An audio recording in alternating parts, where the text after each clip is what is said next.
মুহাদ্দিস মুফতি জাতির কাণ্ডারির উদ্ভব হয়নি এখনো এই দেশের মাটিতে, যারা আবু বকর, ওমর, উসমান, আলীর চেয়ে বড় হয়ে গেছে। একটু চিন্তা করেন, ওমর রাদিয়াল্লাহু আনহু প্রত্যেক জুমায় খুতবা দিতে আসতেন না? আপনাদের কি মনে হয় অন্যান্য সাহাবীরা ওমর রাদিয়াল্লাহু আনহুকে কেন্দ্র করে এমন কাজ করতেন যেমনটা আপনারা আমাকে কেন্দ্র করে করলেন?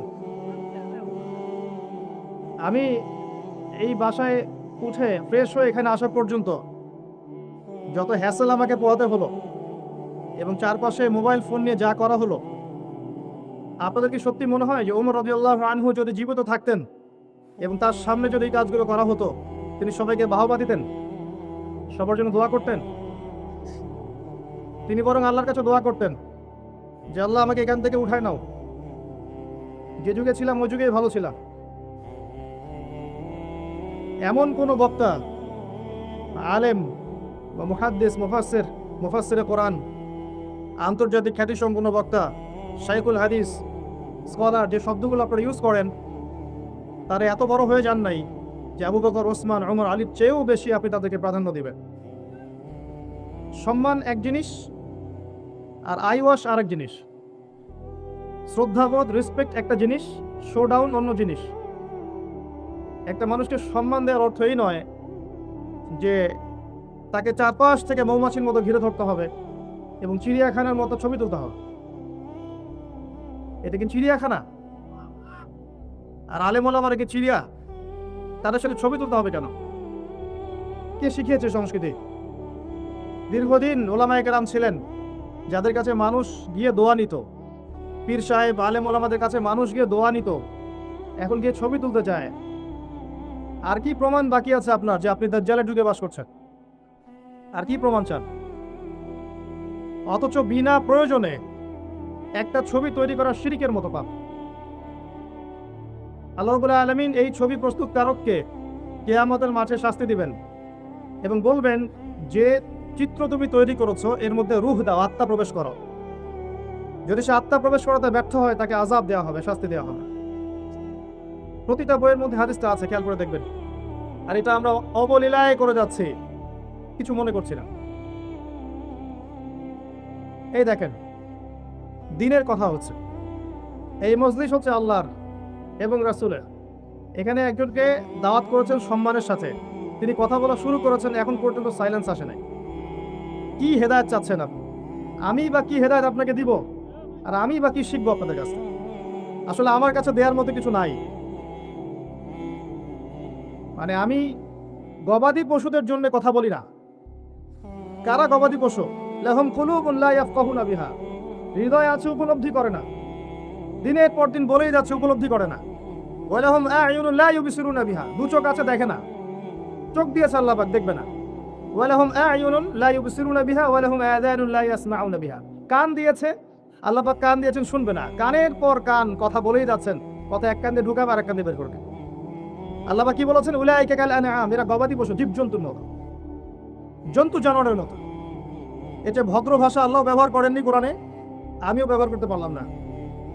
আল্লাহ বলেছেন উলাইকা কাল আনআম, এরা হচ্ছে গবাদি পশুর মতো, জন্তু জানোয়ারের মতো। বাল হুম আদাল, বরং তার চাইতেও তারা নিকৃষ্ট। ওয়া উলাইকা হুমুল গাফিলুন, এরা হচ্ছে গাফেল সম্প্রদায়। আমি এমন অনেক জায়গায় গিয়েছি এই মাহফিল, এই সিজনে, শুধু অডিয়েন্সের কথা চিন্তা করে আমি স্টেজ থেকে উঠে চলে যাইনি। কারণ আপনারা এসেছেন দিনের কথা শুনতে এবং দীর্ঘ সময় ধরে অপেক্ষা করছেন যে ভালো কিছু শুনবেন, বাসায় চলে যাবেন দিনের কিছু জ্ঞান নিয়ে।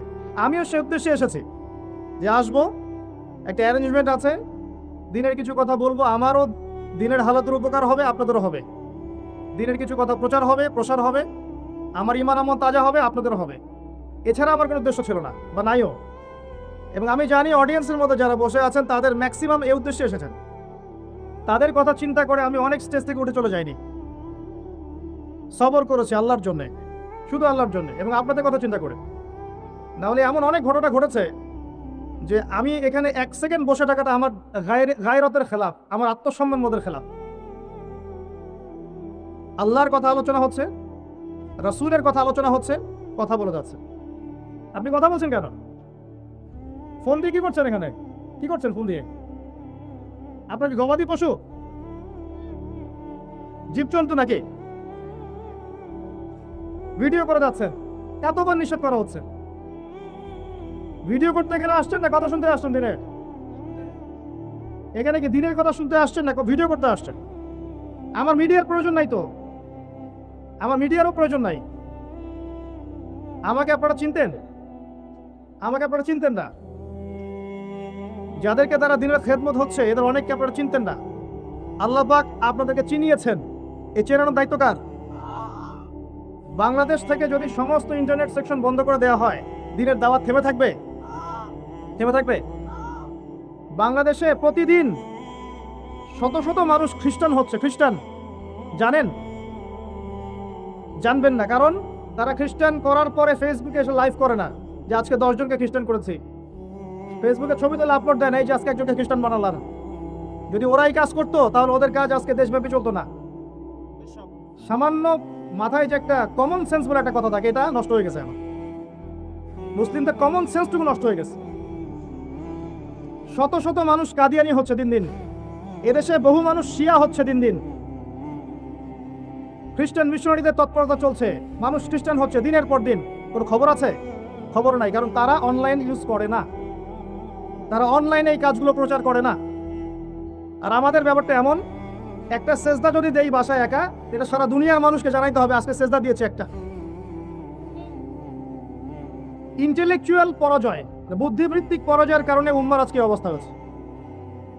বিশ্ব যারা নেতৃত্ব দিচ্ছে ওরা সুকৌশলে অনেক দূর পর্যন্ত চলে গেছে, আর বুদ্ধিভিত্তিক পার্থক্যের কারণে আজকে আমরা দাসত্ব করছি। আইওয়াশ নিয়ে পড়ে থাকে, শোডাউন নিয়ে পড়ে থাকে, এগুলো কি ভালোবাসার নিদর্শন? আমরা যে রাসূলুল্লাহ সাল্লাল্লাহু আলাইহি ওয়াসাল্লামকে ভালোবাসি, ওনার সাথে সাক্ষাৎ হলে কি ছবি তুলতে চাইতেন? আবু বকর, ওমর, ওসমান, আলী রাদিয়াল্লাহু আনহুম ওদেরকে ভালোবাসেন না? তাদের সাক্ষাৎ পেলে কি ছবি তুলতে চাইবেন? একজন বক্তা সুন্দর মতো স্টেজে হেঁটে আসতে পারছে না, সে একটা বিষয় রেডি করেছে আপনাদেরকে বলার জন্য, একটা লেকচার রেডি করেছে মাথায় আপনাকে বলার জন্য। লেকচার দেওয়ার আগের আধা ঘন্টার পরিবেশের কারণে ওই লেকচার মাথা থেকে উধাও হয়ে চলে গেল। 15 মিনিট ধরে এগুলো করতে হলো এখানে এসে। কে বলেছে আপনাদেরকে আসতে ভাই? আমাদের অফিসিয়াল মিডিয়া আছে, প্রত্যেকটা মাহফিলে বলে দেওয়া হয় অফিসিয়াল মিডিয়া ছাড়া অন্য মিডিয়া অ্যালাউ নয়। তারপরেও কি জন্য আসছে? আর এই যে অফিসিয়াল মিডিয়ার ডিসিশন, এটা কি আমি এমনি এমনি নিয়েছি নাকি? মিডিয়ার কারণে আমাকে যে জিল্লতি পোহাতে হয়েছে, আপনার তো তার কারাকরিও খবর নাই। ওরকম একটা দিন আপনার মধ্যে গেলে ইমান আমল সব পিছন দিক দিয়ে বেরো চলে যাবে। এত সহজ না সবকিছু। কে বলেছে আপনাকে? আর এখন পর্যন্ত দেখা যায় ইউটিউব ঘুরলে দেখবেন, ইউটিউব ঘুরলে দেখতে থাকবেন যা বলিনি তার প্রচার দিয়ে ভর্তি হয়ে গেছে। এগুলো কে করে? মানুষ না জিন করে? এগুলো মানুষ করে না জিন করে? কথা একটা বলবেন, তার সাথে 10টা কথা ঘুরায় ফিরায় সামলাইন মানে ছেড়ে দিবে। এরা ইসলামের উপকার করে না ক্ষতি করে? প্রয়োজনে কোনো মিডিয়ার প্রয়োজন নাই, আমার কোনো মিডিয়ার দরকার নেই, অফিসিয়াল কি আনঅফিসিয়াল কোনো মিডিয়ারই দরকার নাই। মসজিদে বসে বসে তাবলীগ জামাতের ভাইরা যেমন করে কথা বলে এইভাবে কথা বলবো, চলবে? জুমার খুতবার মিম্বরে দাঁড়ায় খুতবা দিব, চলবে?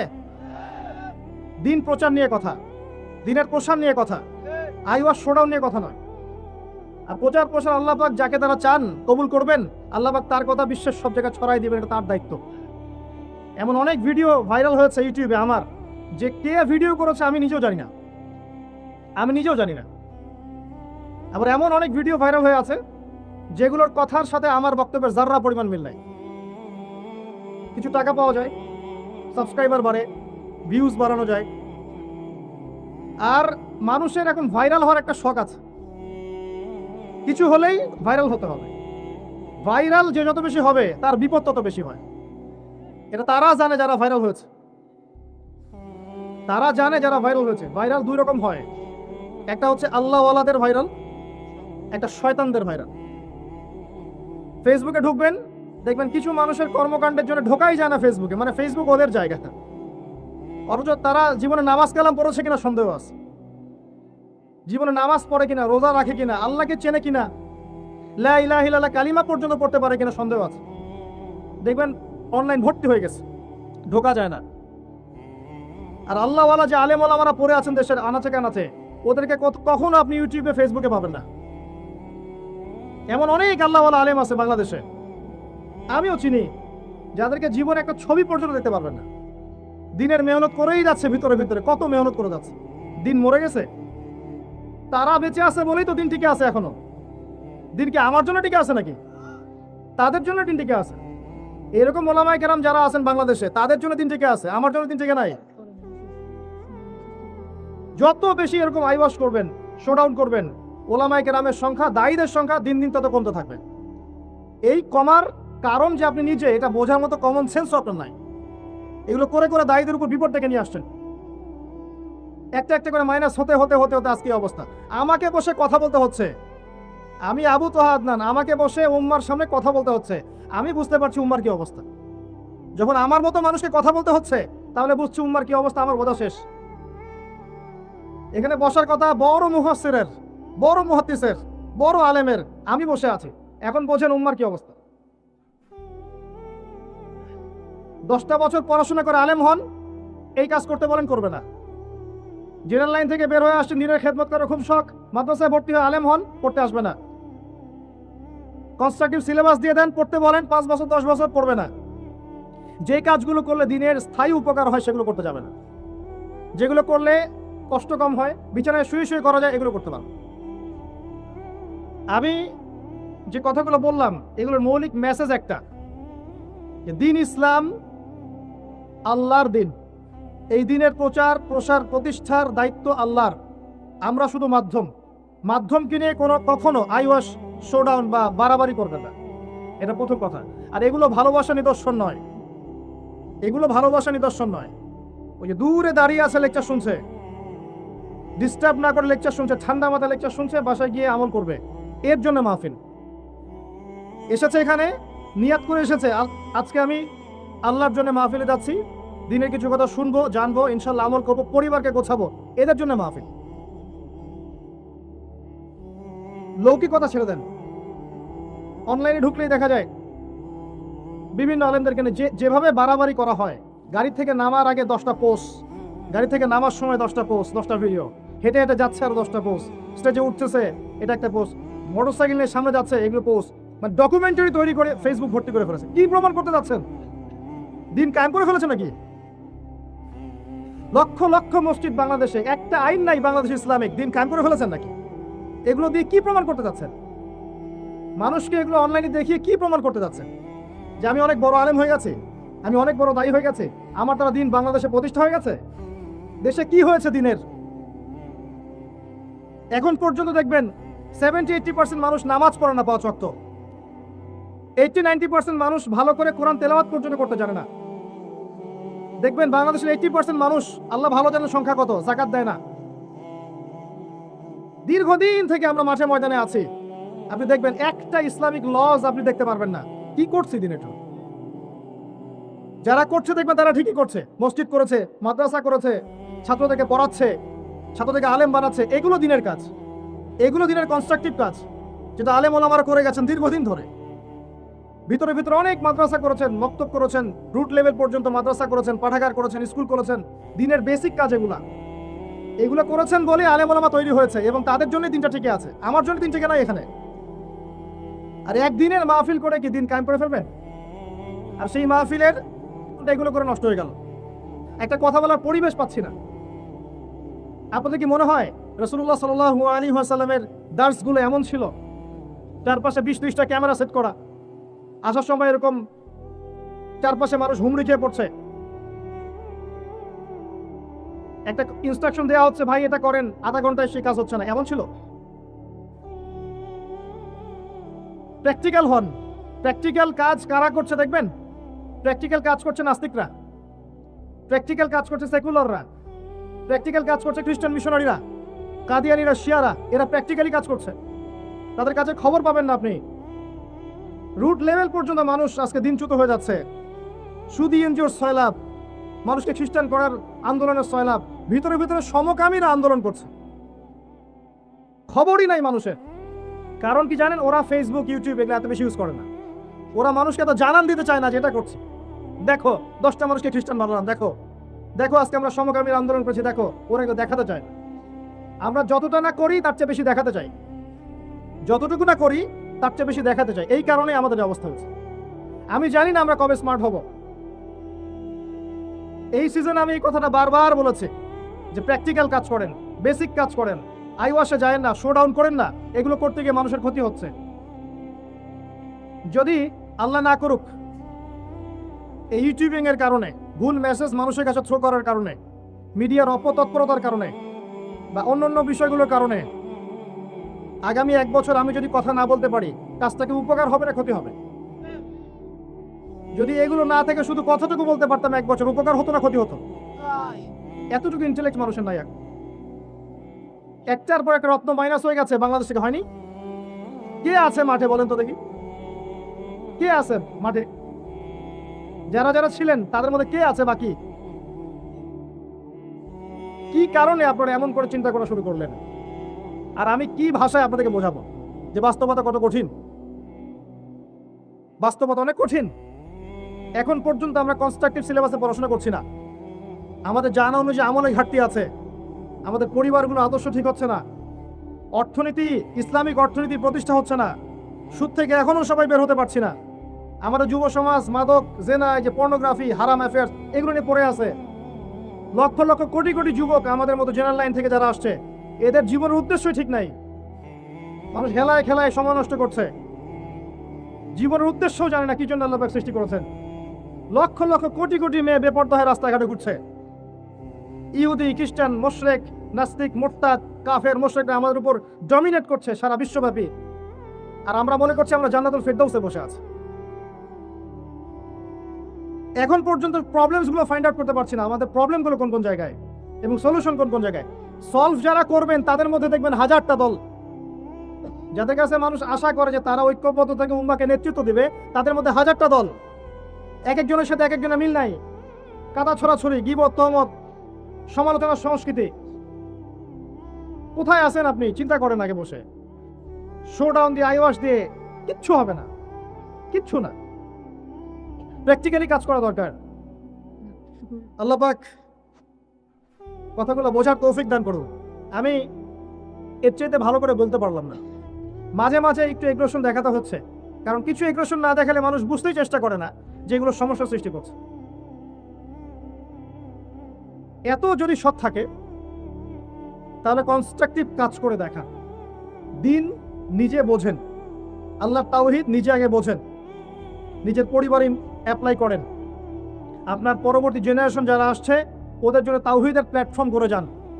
সুন্নতের উপর আমল করেন এবং সুন্নতের উপর নিজে থাকেন, অন্যকে দাওয়াত দেন, ডাকেন। অর্থনৈতিক বিষয়ে হালাল কোনো প্রজেক্ট তৈরি করেন, হালাল অর্থনীতির সোর্স তৈরি করেন, হারাম থেকে মানুষকে বের করে নিয়ে আসেন। রুট লেভেলে কাজ করেন, অফলাইনে কাজ করেন, মসজিদগুলোকে আবাদ করেন। যেভাবে অনলাইনে পড়ে আছেন, মসজিদগুলোকে আবাদ করেন। মসজিদগুলো বিরান হয়ে গেছে, এখন নামাজের সময় খোলে তারপর বন্ধ করে দেয়। মসজিদ ভিত্তিক দাওয়াতি কাজ করেন, তালিম করেন, হালাকা করেন। কিছু হলেই মানুষকে দেখাতে যায় না, ধৈর্য ধরেন, সময় দেন, 10 বছর 20 বছর কাজ করেন আগে। কারণ এখন মাঠে কনস্ট্রাকটিভলি কাজ করার মানুষ নাই, সংখ্যা খুবই কম। যারা আছে ওটা মাযুর, হাত বাঁধা। উদাহরণ দিচ্ছি একটা এক্সাম্পল আমার কাছে মনে হচ্ছে এই জীবনে। এই এক্সাম্পলটা আমার কাছে এখন পারফেক্ট মনে হয়। একটা দেহ, একটা বডি চোরাবালিতে ঢুকে গেছে। চোরাবালি বোঝেন? একটা বডি চোরাবালিতে ঢুকে গেছে। প্রথমে ছিল টাকলু পর্যন্ত। যখন টাকলু পর্যন্ত ছিল তখন সে নড়াচড়া করার চেষ্টা করেছে। আশপাশের মানুষ ওকে বুঝিয়েছে নড়াচড়া করো না, টাকলু পর্যন্ত আছো, হাঁটু পর্যন্ত চলে যাবা। সে নড়াচড়া করা থামিয়ে দিয়েছে। নড়াচড়া না করা সত্ত্বেও একদিন তার হাঁটু ডুবে গেছে। হাঁটু ডুবে যাওয়ার পর আশপাশের মানুষ আবার বুঝিয়েছে খবরটা নড়াচড়া করো না, যদি আর নড়াচড়া করো তোমার উরু পর্যন্ত ডুবে যাবে। সে বেচারা নড়াচড়া করে নাই, দাঁড়িয়ে আছে। নড়াচড়া না করা সত্ত্বেও একদিন তার থাই পর্যন্ত ডুবে গেছে। এভাবে আস্তে আস্তে কোমর, তারপর আস্তে আস্তে বুক, আস্তে আস্তে গলা। আমার কাছে এখন মনে হয় যে গলাটুকু যে বাকি আছে, এইটুকু খুব কষ্ট করে উঠতে চেষ্টা করছে। কিছু মানুষ এই গলা সহ বডিটাকে বের করার চেষ্টা করছে, আর আশপাশের ওই মানুষগুলো এখনো বলে যাচ্ছে নড়াচড়া করো না, নড়াচড়া করো না। নড়াচড়া করলে তোমার এই গলাটুকু ডুবে যাবে। এই গলাটুকু একদিন ডুবে যাবে, এমনিতেই ডুবে যাবে। যদি সে প্রথম অবস্থায় নড়াচড়া করতো আর আশপাশের মানুষগুলো সবাই মিলে তাকে হেল্প করতো, আজকে এই বডিটা স্বাধীনভাবে ঘুরতে পারতো ইনশাআল্লাহ। আর এই বডিটা হচ্ছে সারা বিশ্বে মুসলিম উম্মাহ, এই বডিটা হচ্ছে সারা বিশ্বে মুসলিম উম্মাহ। জানি না আমার কথা আপনি বুঝতে পারলেন কিনা। বাস্তবতা এমনই, বাস্তবতা এমনই। এখন আপনি চেষ্টা করছেন বের করার নিজেকে, আবারও পুরো দেহটাকে বের করব, পুরো দেহটা আবার স্বাধীনভাবে হাঁটবে ইনশাআল্লাহ। কিন্তু আশপাশের মানুষ বলবে নড়াচড়া করো না, নড়াচড়া করো না, যতটুকু আছে এতটুকু ডুবে যাও। এরা শুরু থেকে এই কথাই বলে এসেছিল, আজ পর্যন্ত এই কথাই বলে যাচ্ছে। বডি আস্তে আস্তে টাকনু, হাঁটু, কোমর, বুক, গলা পর্যন্ত ডুবে গেছে। পুরো বিশ্বের দিকে আপনি তাকিয়ে দেখেন, মুসলিম উম্মার এর চেয়ে বেস্ট এক্সাম্পল আমার কাছে জানা নাই এখন। তবে ইনশাআল্লাহ এই দিন থাকবে না। ইনশাআল্লাহ তাআলা আল্লাহ পাক অচিরেই এমন প্রজন্ম নিয়ে আসবেন যারা পুরো গলা সহ বডিটাকে টেনে বের করবে ইনশাআল্লাহ। সেটা মানুষ করছে না এখন, সারাদিন ডিভাইস এডিকশন, ডিভাইস একটা জড় পদার্থের মতো ডিভাইস নিয়ে পড়ে আছে। এবং যারা ডিভাইস নিয়ে পড়ে থাকে এদের মাথাটা খুবই অস্থির হয়, অস্থির প্রজাতির প্রাণী হয়, সবার ধৈর্য বলে কিছু থাকে, প্রিম্যাচিউর অনেকটা, দেখবেন বুদ্ধি প্রতিবন্ধীর মতো। এবং খেয়াল করে দেখবেন যে যারা ডিভাইস এডিক্টেড এরা জীবনে চ্যালেঞ্জ গ্রহণ করতে পারে না, এবং চ্যালেঞ্জ গ্রহণ করে একটা বিষয়কে উল্টে দেয়া বা মানে কি বলবো ওটাকে ফ্লেক্স করে এগিয়ে যাওয়া, এই মনোবলটা থাকে না। আস্তে আস্তে আস্তে আস্তে সে মিন মাইন্ডেড হয়ে যায়, হিরোমনতায় লোকে। অনেক সময় এরা দেখতে এত ক্রেজি হয় যে আত্মহত্যা পর্যন্ত করে ফেলে। সিরি রিজার্ভ খুব সিরি আত্মহত্যা করে ফেলছে। এবং নবীর সুন্নাহ ফুল পেট খায় না, ফাঁকা রেখে দেন, একটু পানি খান, ফাঁকা রেখে দেন, ইনশাআল্লাহ আপনি ইবাদত করতে গিয়ে ঘুম চলে আসবেন আপনার ইনশাআল্লাহ। ইবাদত সাহাবায়ে কেরাম কখনো এভাবে খেতেন না। শুনেন, সাহাবায়ে কেরাম কখনো এরকম করে ভরপেট খেতেন না। খেজুর, খোরমা খেজুর খেয়ে বদলা যুদ্ধ করেছে, খোরমা খেজুর, তাও খেজুরটা মুখ থেকে ফেলে দিয়েছেন, খেজুর খেতে সময় লেগে যাবে, আগে আমার এই কাজ। পেটে পাথর পড়েন নাই সিরাতে, নবী সাল্লাল্লাহু আলাইহি ওয়াসাল্লাম পেটে পাথর বেঁধেছেন, কখন পেটে পাথর বাঁধতেন না, ক্ষুধার যন্ত্রণায় পিঠ এক হয়ে যাচ্ছে, পাথর বেঁধেছেন, ডাবল পাথর। কোনদিনও নবী সাল্লাল্লাহু আলাইহি ওয়াসাল্লাম দুই বেলা, টানা দুই বেলা, একদিন তিন বেলা হয়, টানা দুই বেলা তিনি সারিদ খাননি, একদিনে দুইবার। আয়েশা রাদিয়াল্লাহু আনহা এমনও বলেছিলেন যে মাসের পর মাস চলে যেত, আমাদের পাশে চূড়াও যেত না।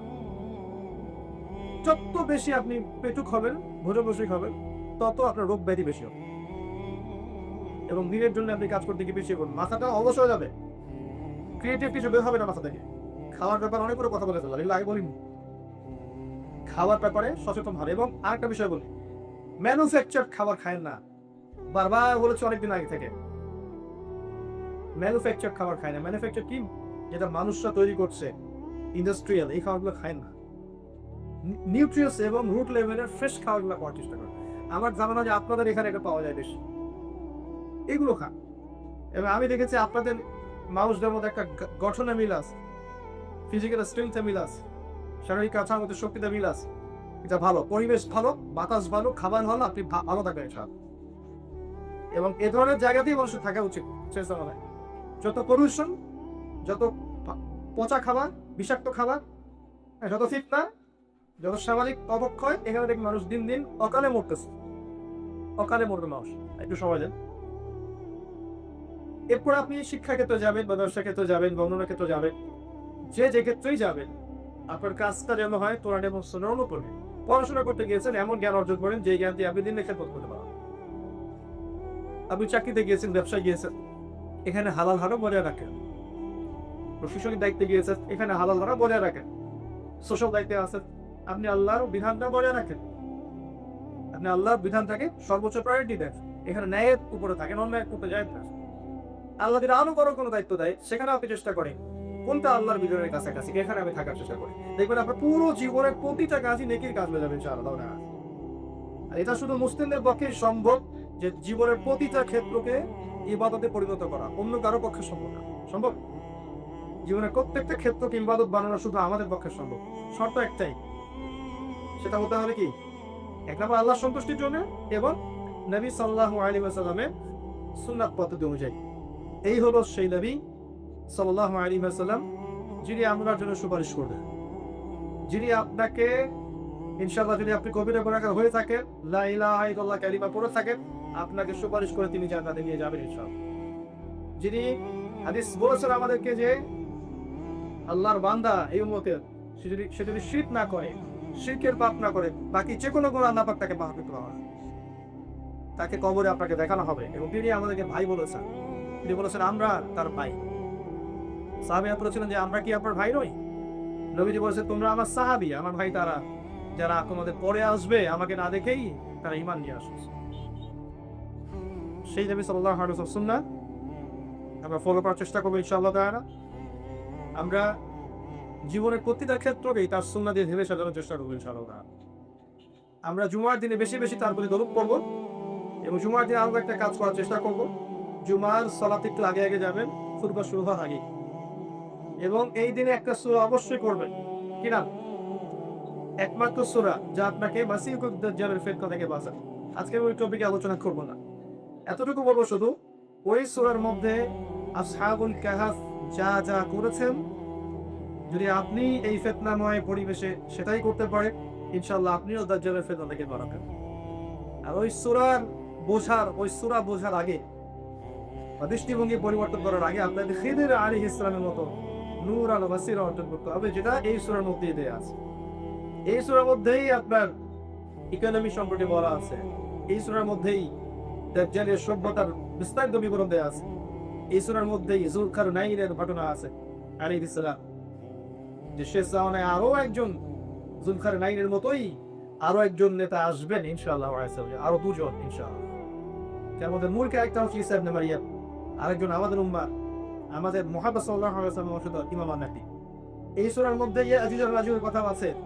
পুরো বিষয়গুলো পড়ার এবং বোঝার জন্য আগে খিজির আলাইহিস সালামের মতো দৃষ্টিভঙ্গি অর্জন করে এরপর সূরাটাকে ভালো করে অর্থ সহ পড়ে, তাফসীরগুলো পড়ে, ইনশাআল্লাহ আল্লাহ পাক আপনার অন্তর্দৃষ্টি খুলে দিবেন ইনশাআল্লাহ। আমরা আলোচনা শেষ করছি, শেষ করার আগে শুধু মা বোনদের উদ্দেশ্যে কিছু কথা বলবো। 2 মিনিট মা বোনদের জন্য খালি আমি একটা কথা বলতে চাই যে আল্লাহ পাকের অনন্য সৃষ্টি হচ্ছে মা বোনরা, অনন্য সৃষ্টি। তারা যদি চান একটা সমাজকে ধ্বংস করতে পারে, তারা যদি চান একটা সমাজকে আলোকিত করতে পারে।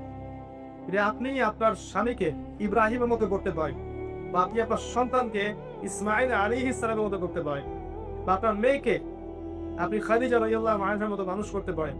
ইনশাআল্লাহ দেখবেন এই মা বোনদের গর্ভে থেকে যে জেনারেশনটা উঠে আসবে, এই প্রজন্মের হাতে আল্লাহ পাক ইসলামের পতাকা দিবেন ইনশাআল্লাহ।